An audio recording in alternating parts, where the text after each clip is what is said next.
All right, Lions fans, got an instant reaction for y'all tonight. Detroit Lions Hard Knocks episode 2 tonight just launched. We dug in.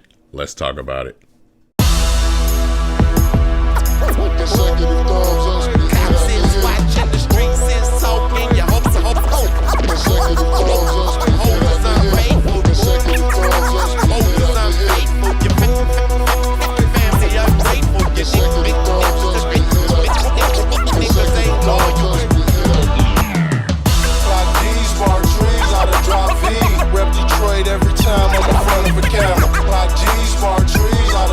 All right, Pride family. Great episode tonight. More family oriented episode tonight. Got a chance to get a deeper look into some of the things that we witnessed as far as the preseason game. Just a lot to dig into.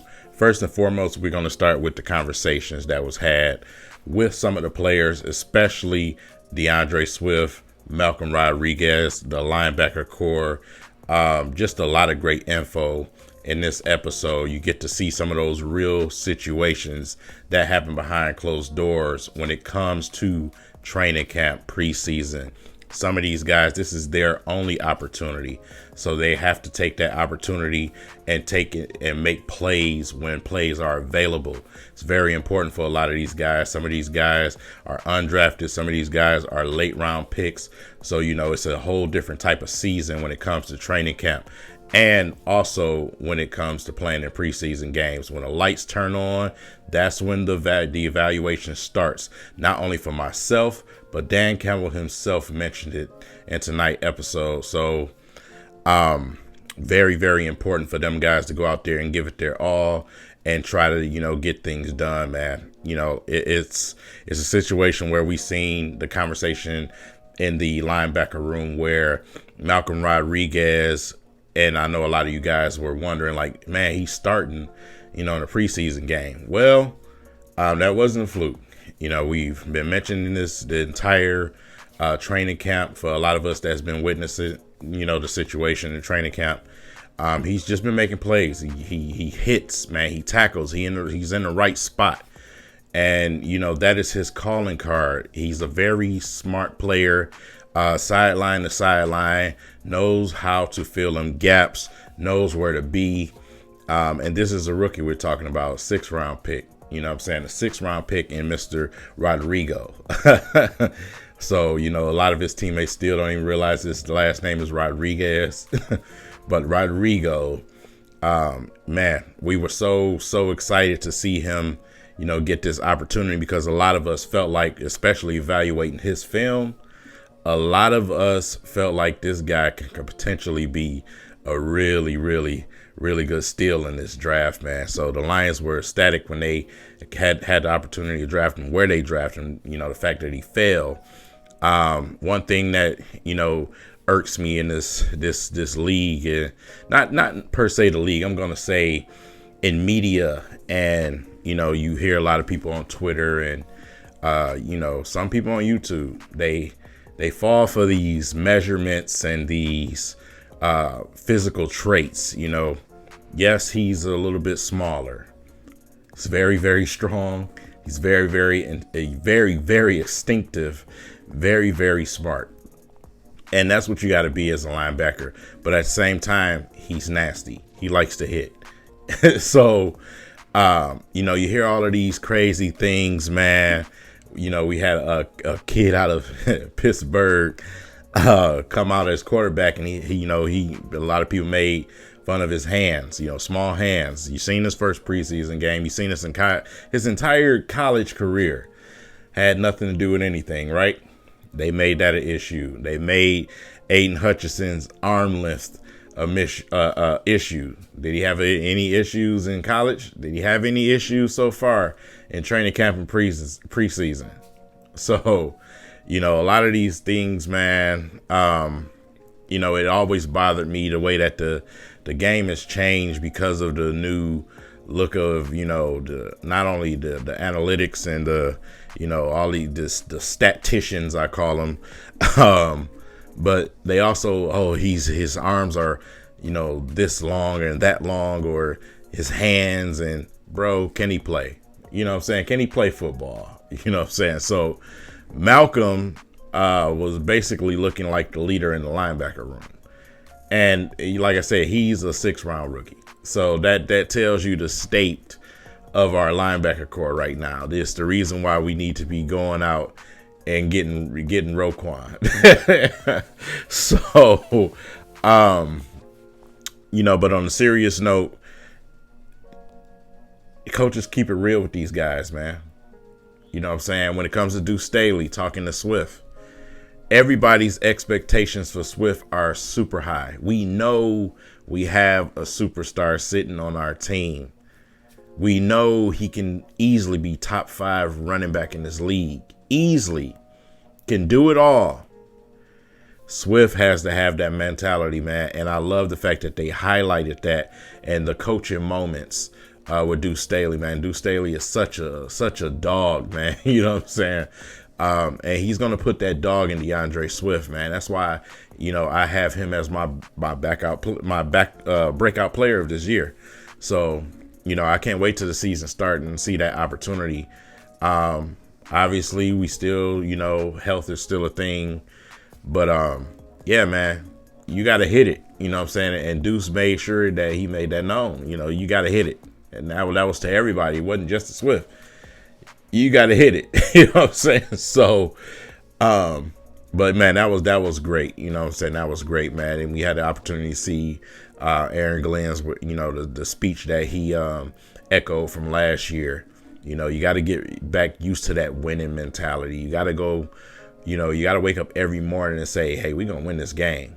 You know what I'm saying? You got to make sure you go out there every single game and make sure that you do everything possible to go out there and win, so to bring that, familiar, I can't even say the word right now, but to be familiar with that.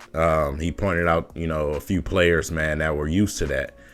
And, like I said, that's very important because mindset in football is so key. It's so unbelievably key. Your mindset, your ethic, it's a good portion of you. You know what I'm saying? So you have to go out there and give it everything you got. And that's what they want to get out of these players. That's what we seen last year out of these players. The fact that it's more of a family-oriented thing with this team, man. You got to trust your brother. You know what I'm saying? You got to go out there. You got to trust your brother. You got to play together. You got to play for each other.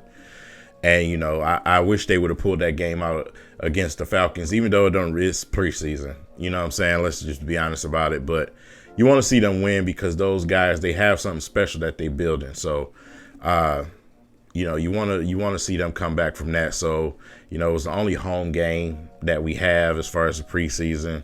Now we're in Indianapolis right now. And our next game obviously is against the Colts. So yeah, I expect them to, really, really go for it, once they touch down in Indy. And, next preseason game should be very interesting. They highlighted some family. Amon-Ra St. Brown, man, and his brothers and his father, man. Man, being a bodybuilder himself, you've seen how yoked up St. Brown is, man. That he is in incredible shape. Incredible shape. The Lions need to be hiring that man and putting him in the locker room. And I'm dead serious. I'm a big fan of C.T. Fletcher. I know some of you guys may know who that is. But anytime I can see, some old school iron in the gym, man, I love that. You know what I'm saying? And he has his boys in line. Those boys are in excellent shape. He even mentioned Kevin Durant, man, the Achilles injury. A lot of them athletes, they focus a lot on shooting, but they're not taking care of their entire body, and it causes those injuries. Some of them, sometimes those players, they can overwork themselves and cause those injuries. So, but yeah, St. Brown is in incredible shape, man. Incredible shape. And it's showing.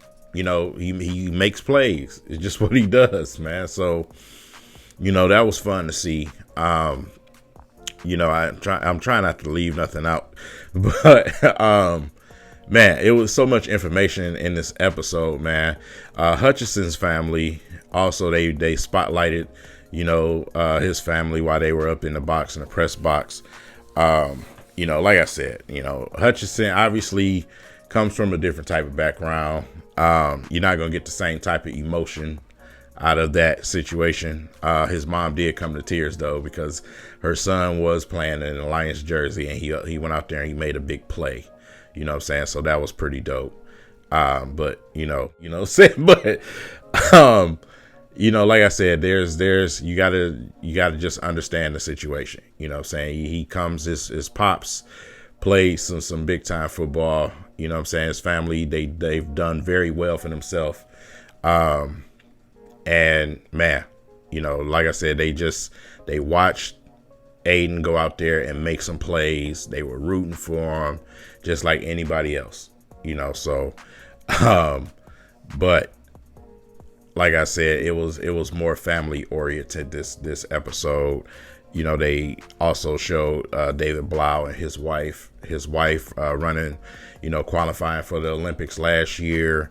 I thought that was dope too. So yeah, but Blau, like I said, he's definitely taking that hard knock on the head, because I feel like he lost that game, you know what I'm saying, with that turnover. I'm always the person, football is definitely a game of inches, but I feel like there was a couple of reasons why they lost that game. One of them was not really doing nothing with this play action. They was killing us with play action all game, Mariota and Ritter. But also, Lucas, the Rook, he's been doing some great things at training camp. But he dropped that pick. You know what I'm saying? That pick could have won the game too. So there's other ways they could have won the game, but and I felt like Blau actually played well while he was out there. He played better than Boyle. You know what I'm saying? But it's unfortunate that, he took his eyes off the ball, and that was very costly for us. So, we end up losing as a result of that. Like I said, man, we also had opportunity at the end of the game. Like I said, you go for the football. You know what I'm saying? Damn the receiver. You go for the football and make sure he don't catch it. You know what I'm saying? Knock the football into the stands for all I care. It's you and him and nobody else. Hit the football or catch it. So, with that said, man, unfortunate loss for him, but it still was a fun preseason game. Like I said, it was loud. I'd say probably about 65% field in there. And the support was real that game. So, great experience. I wish they had another preseason game here at home, but unfortunately that's not the case. So now it's TV time. You know what I'm saying? It's time to watch our boys on TV. We can count on Hard Knocks to do a great job of showing us things behind the scenes. But episode 2 was pretty fun. It was definitely fun. So with that said, let me know what y'all thought about this episode. Some of the points that were made in this episode, some of the things that the coaching staff talked to with the players, man, like Dan Campbell checking on Aiden Hutchinson and, pretty much in agreement with what Aiden said. You know what I'm saying? He lets his game do the talking. He's not in the press conferences advertising himself like, one of those other guys, I'm talking about. He lets his game do the talking, man. He's learning week by week, and, he's just at a steady pace getting better and better. That's what you want to see when you have, a player that you want to develop into a star. You know what I'm saying? You got to go out there and let your game do the talking. So Aiden is definitely doing that. Like I said, I'm so glad that the Jaguars are idiots and that we have Aiden Hutchinson. So with that said, leave it in the comments. I'll catch you guys in the next video. It should be fun. Peace.